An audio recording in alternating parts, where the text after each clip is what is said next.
This exercise is a great way to implement a little bit more specific hip mobility work that can really help implement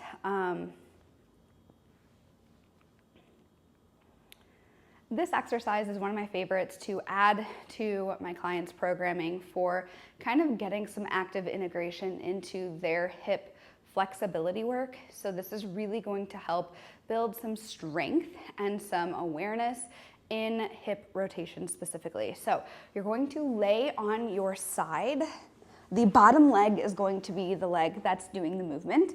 The top leg is just going to be on the bench for support, but the bottom leg, you kind of want to scoot so that your hip is pressed into the bench, and then you want to keep the knee pointed forwards. Now, the key here is that we are going to let the ankle drop by rotating the thigh, and then bring the ankle up by rotating the thigh in the other direction.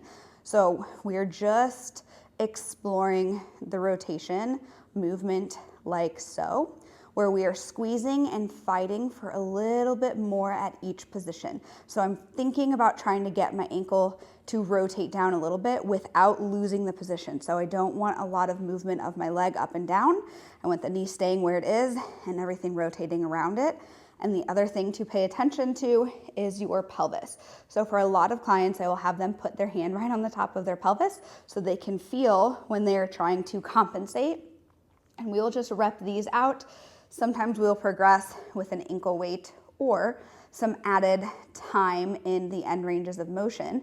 Most of the time, we are going to go to failure, which would be to the point where you start to lose the range of motion.